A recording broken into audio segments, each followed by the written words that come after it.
You were obviously always going to win your first major at Wimbledon. That was a given, yeah.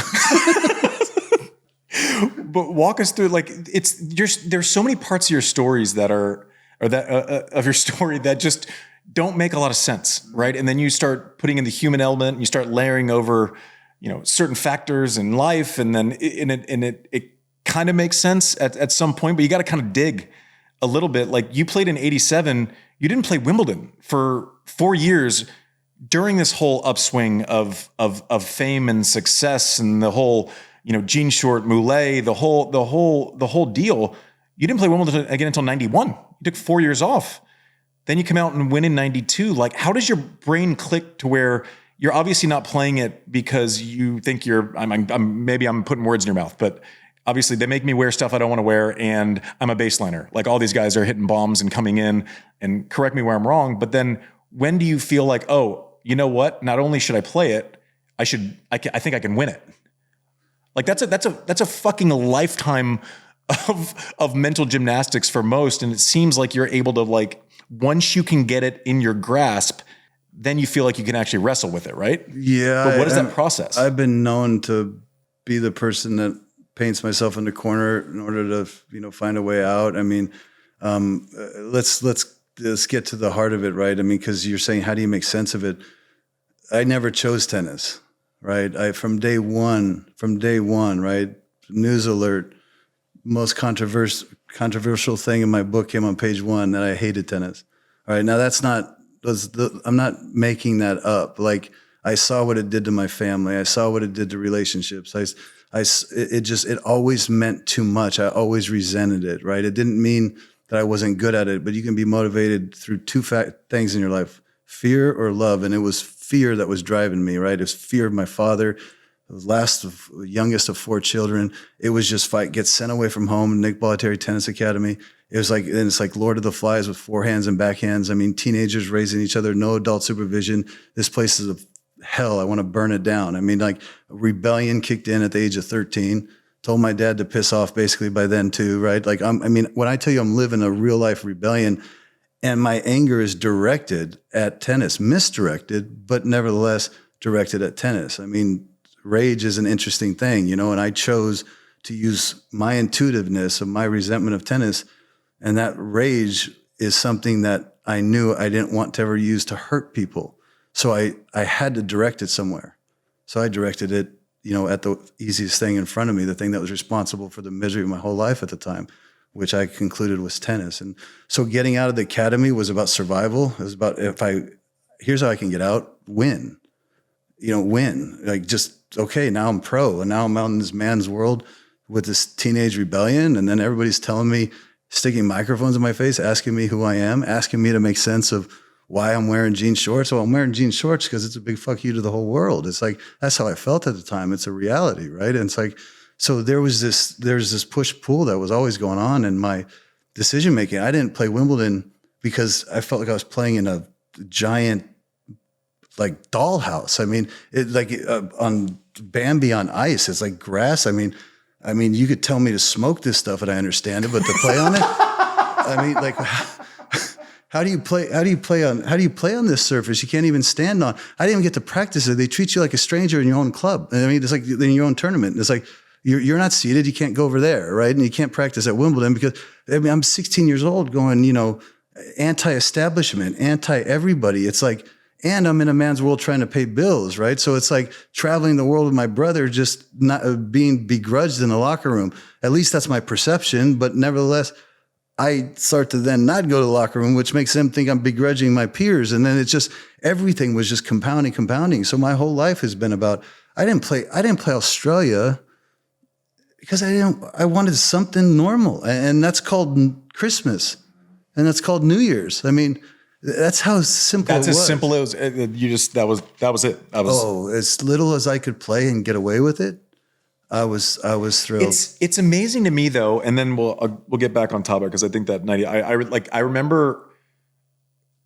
It's so funny because, like, your matches, I remember where I was for them, like the biggest ones. Like, I remember I was at 92 Wimbledon final. I was at Jeff Lau's house, and we were playing ping pong, and then we were like, and we sat there as 9-year-olds at the time, and kind of dialed it in and then he misses the volley and you go down. It's like, I think even at that point I understood like the weight of expectation and pressure and the release valve and accomplishment and the whole thing. I get asked about your quote a lot about the I hate tennis. You know, what does he, and I'm going, yeah, I mean, it's his truth. It's his reality.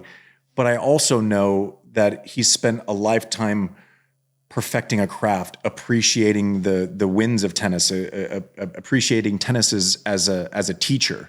So has it changed in your mind from, obviously when you're 16, you're playing against something. I used to not want to lose because my parents would be mad at me. Like that changes when you're 25, right? Like that's a very different scenario.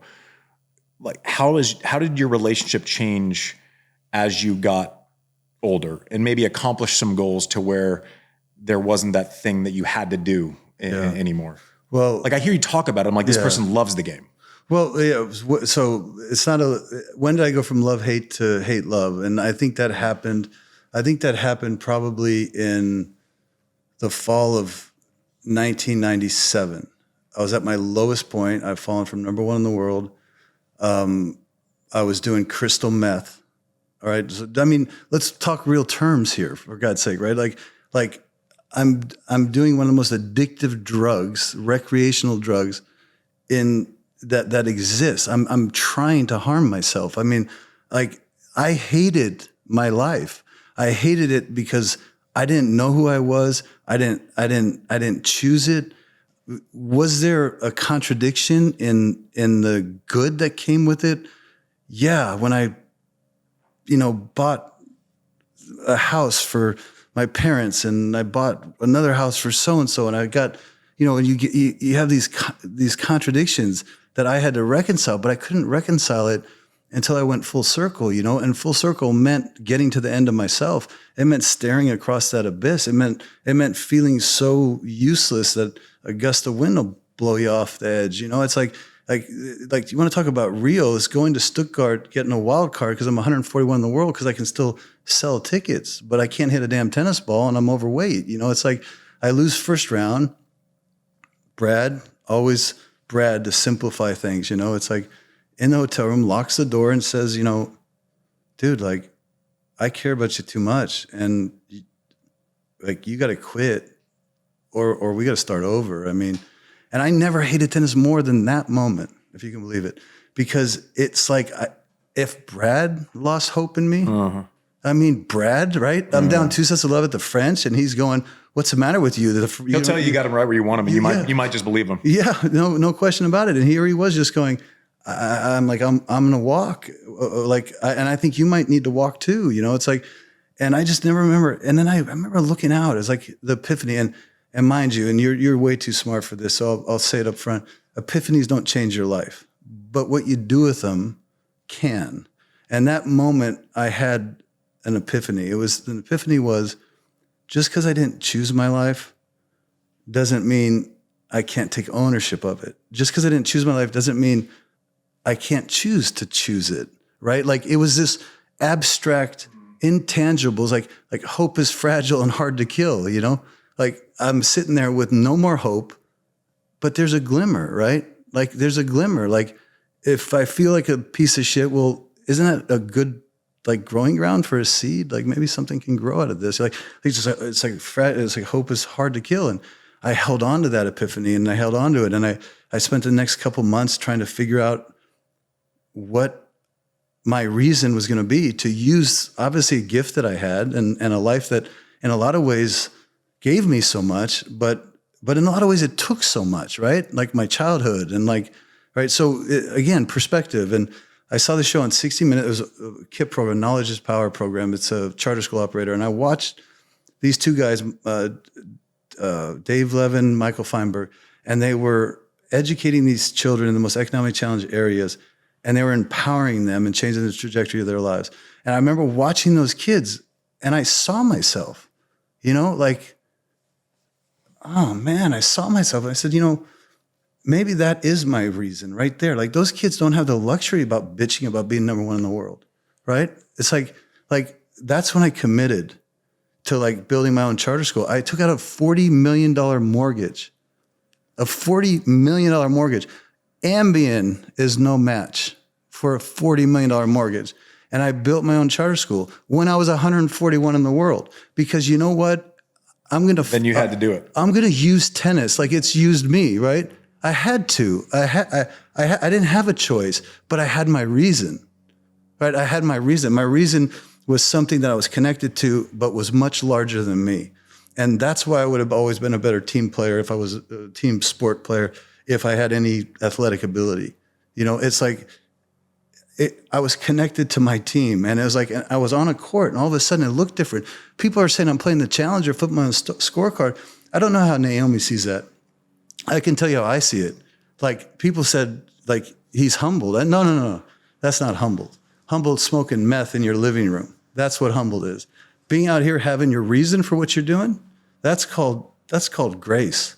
I mean, that's just called a gift. And I had that the rest of my career. So when did that epiphany, when did that change go from, love-hate to hate-love? I would say it went that fall of 1997.